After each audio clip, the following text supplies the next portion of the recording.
evidence for which one is stronger? Like, is it the house lord or the lord that's in the house? They're different. They're not stronger. Yeah, they're all different things. So if there are two conflicting things, then nothing's conflicting. It seems that way because that's what you think, but they're not in conflict.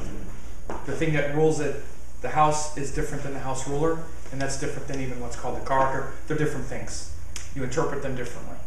And I understand your question, and students ask it all the time, and it's a great question. I'm not just saying that to you, but all the other students who ask that all the time.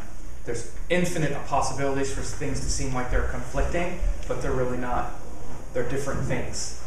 Does that make sense? The planet that rules it is different than the house itself. And they're just different things. And the one, like for instance, children. Jupiter is the karaka, or the indicator of children.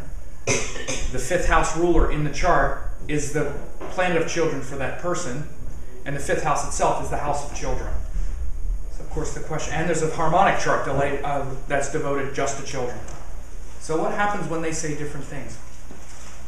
They're different. You're saying different things about different things. The karaka is different than the house ruler. That's different than the house itself. That's different than the harmonic chart. That's why we have to learn it. And why we have to exercise a lot of discrimination and know what those differences are. And by the way, a lot of times astrologers don't. Frankly, they smash.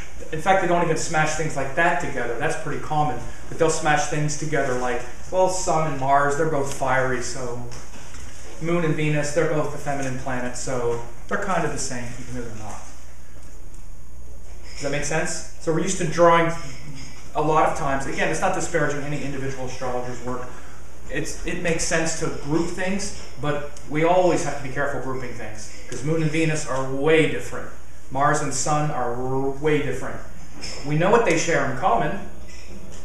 Sun and Mars shares fire. That's what they share. But it's totally different. Why, how it shows up, what it looks like, what it feels like. Just because they share one thing doesn't mean they're the same thing, or even the same version of the same thing. Does that make sense? So certainly is the case with things like what you're talking about, because there's many different self factors, like the first house.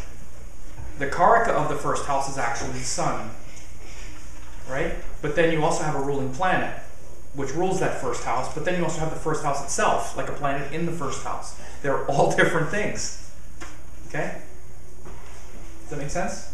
So, good question, and this is what I'd spend years explaining to students.